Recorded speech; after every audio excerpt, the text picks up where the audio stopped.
Yeah. So, Jamie. It's so fantastic to be here and to hear such inspirational pieces of work. And now for something completely different. And also it's going to be very much a stream of consciousness, I'm afraid, because that's the way I am. But I first want to say being back in Croatia is amazing. And interesting that Erica was talking about 91, where I did have a visa for Iraq, actually, but I'll talk about that later.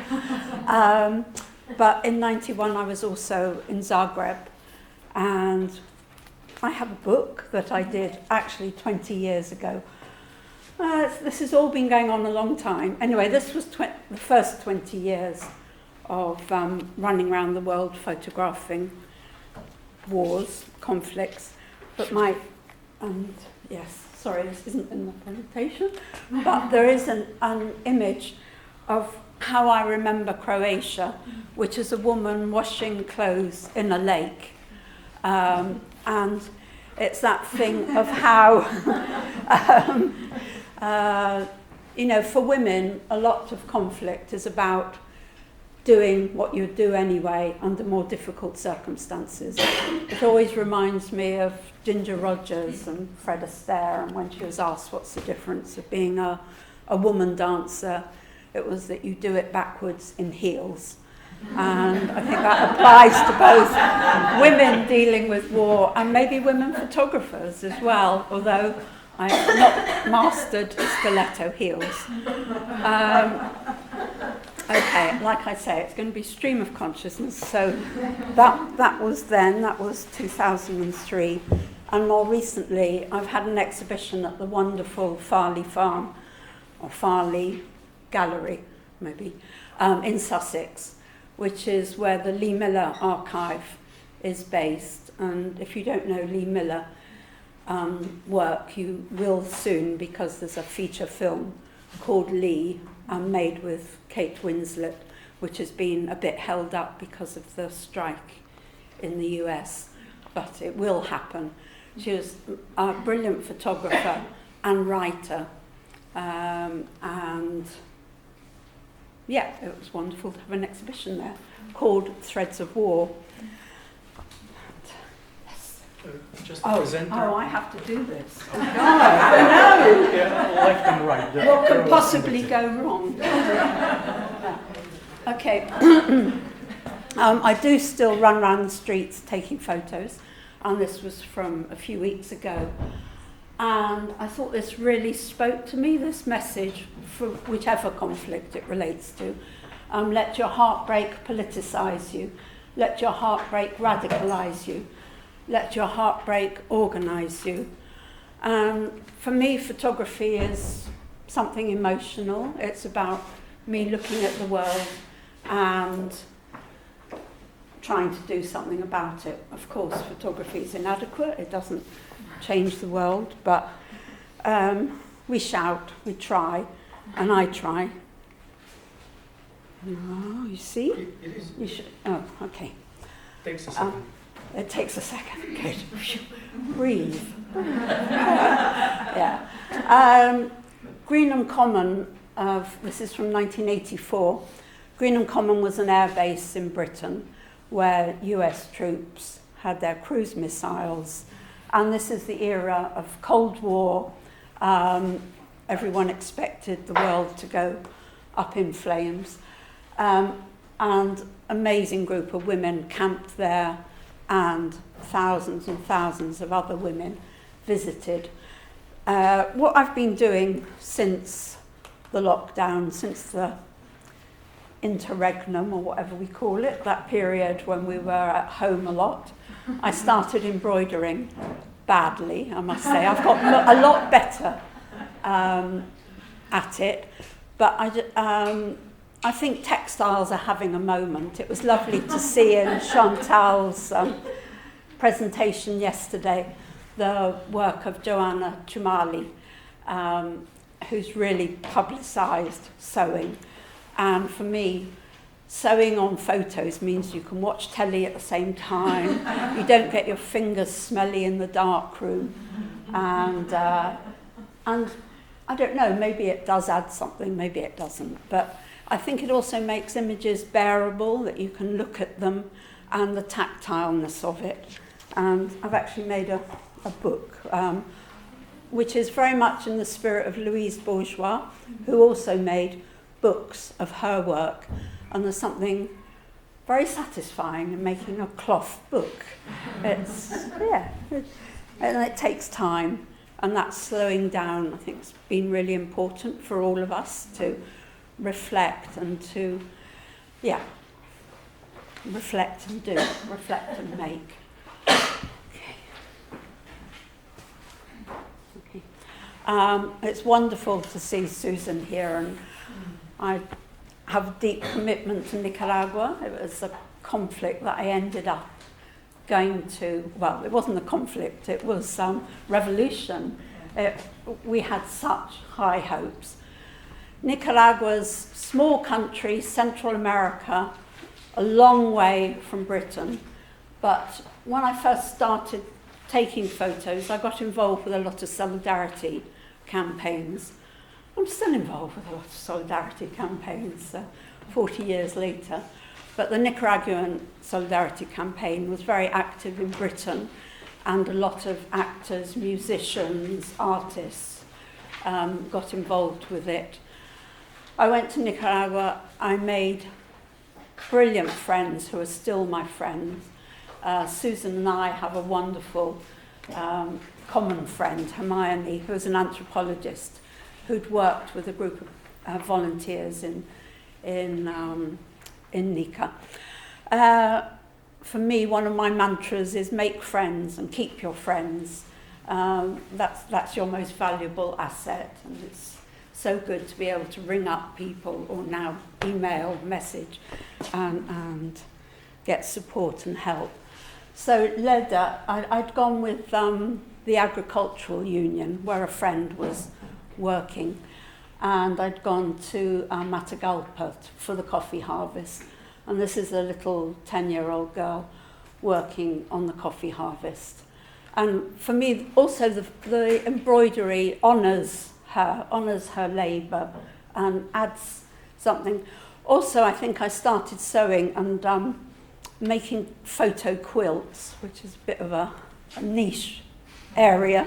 But it was a bit like contact sheets and bringing images together.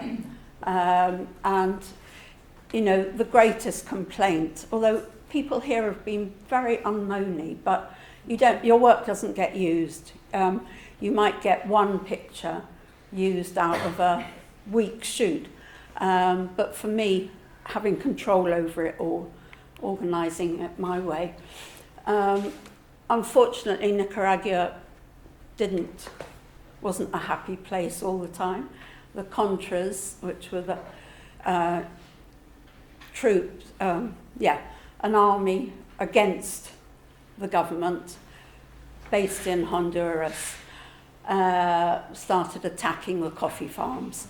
So this is a pregnant woman with her child after an attack on the coffee farm. And this is the sort of quilt that I've put together with women fighters, coffee harvest, a young girl, Kenya, who'd stepped on a landmine, and a parrot. You always need a parrot. So that was my little edit. And for me, it now means I've got a quilt, I've got a hanging of pictures that bring together some of my experiences. Everyone up to now has been so focused on narrowing down, and I'm the opposite. I'm scattered, I'm all over the place. So we go from Nicaragua, Amazonia. The first job I had when I left university was one of those magical things where you see a job advert, you apply and you get the job. So I went to Brazil for 3 years and learned Portuguese, and learned how to teach, and went to film school. And that was just amazing.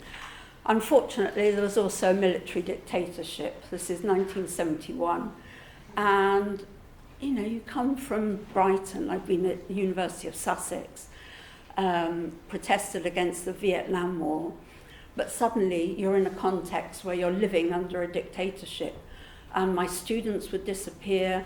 My boyfriend had been a political prisoner. All the musicians were in Europe. Chico Buarque, Caetano Veloso, they were in exile.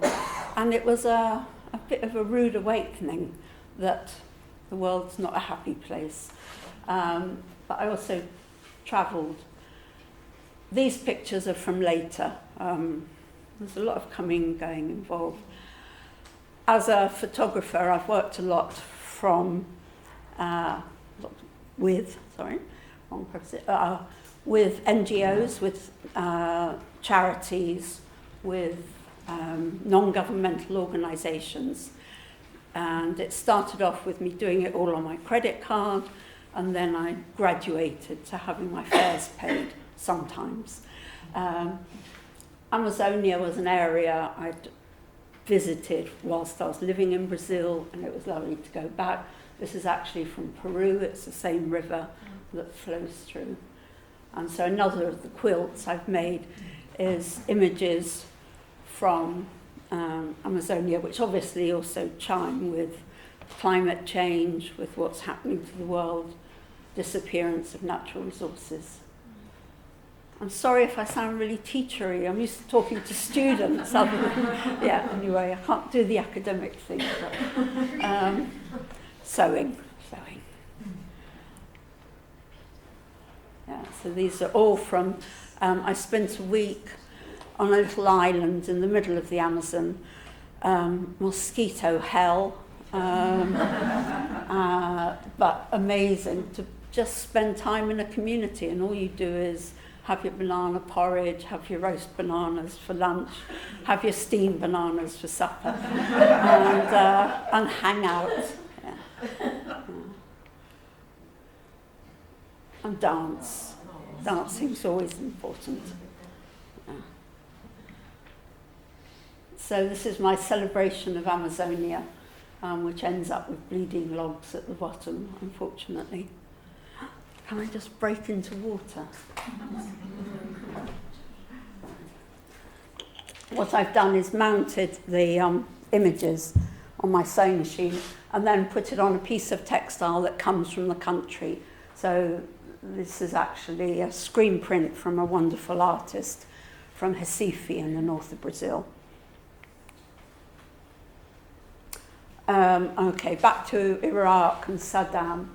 And I'd been in Iraq working for Marie Claire, I think, of all, yes.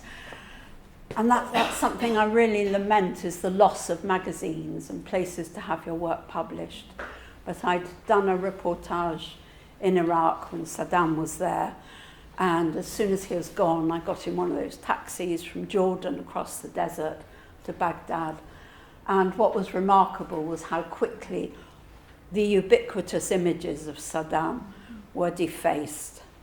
And of course, I haven't done it in a very conceptually perfect way, of always the same distance, but for me, that's a collection of images of Saddam.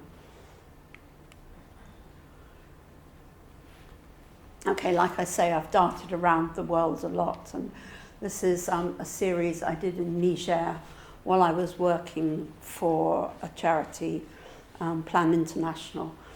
I'm looking at famine and but trying to make a nice picture of a starving baby who fortunately was in an MSF clinic. For me, it's always important to celebrate the moments of joy you come across when you're on the road, whether it's walking around the street in Hackney or whether it's driving past a water hole and boys playing in the water.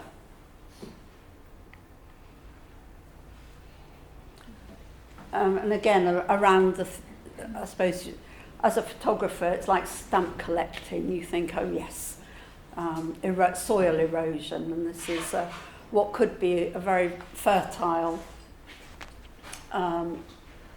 country. The trees have all been cut down, and as a result, the soil is infertile.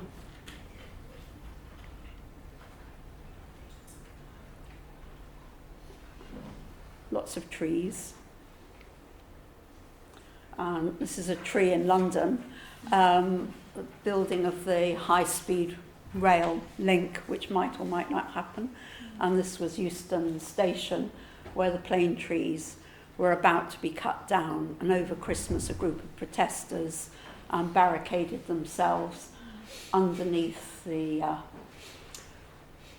station, and then emerged and climbed up and sat in the trees for a few days. So I suppose I've worked alongside Extinction Rebellion. I get their newsletters. 5 minutes, okay. Oh, speed up. Yeah, what's going on? And picking up also from yesterday's theme, where we're at the moment. This is Bethlehem, and it's a small little olive tree that's still there next to the separation wall.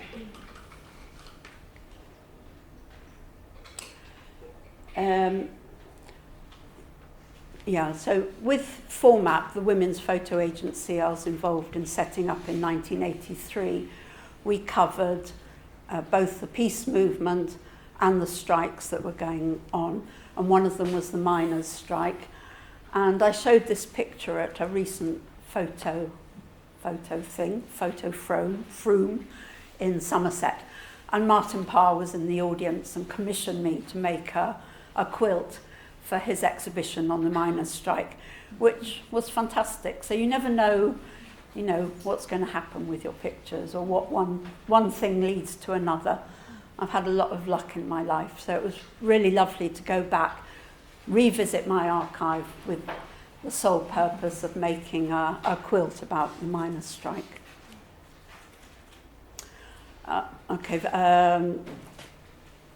Rwanda, I'd been there on assignment just before the genocide, and I went back as soon as I could and photographed survivors. I worked with a wonderful organisation, Africa Rights, which was documenting survivor stories of how they survived the genocide, how many people they'd lost. Esther was a wonderful woman who'd worked for Oxfam, and her husband was killed. Specios was pregnant and lost her baby in the hospital just after he was born. I was asked to take portraits to accompany a report for Africa Rights, and I ended up with hundreds and hundreds of portraits of people, survivors, which I printed onto liquid light squares of muslin and then sewed together as a quilt. So that was my first stop. No, 2 minutes. Okay. Anyway, these featured in that, but now they've been embroidered. Quilt from Sudan, from South Sudan, where I'd worked many times on different assignments, bringing things together with colour. Eritrea, one of those phone calls you get out of the blue. Could I go there tomorrow with a group of journalists and aid workers? And we went and experienced a very big battle. And I've since been back several times. Unfortunately, it's not what it was. Protest. What's protest? And very quickly, in 1 minute, the latest series I've done is on Afghan women. And when the Taliban retook the country 2 years ago, 22, 2 years ago, I took a lot of my portraits, I painted the backgrounds with acrylic, and then embroidered over the faces to represent the loss of freedom, and dedicated each one to a group of women. So this is women poets and writers. This is schoolgirls. This is women victims of domestic violence. This is young women with dreams. Embroiderers, sewers, makers, and small holdings, farmers, women farmers. Yeah, and I think, phew. Thank you.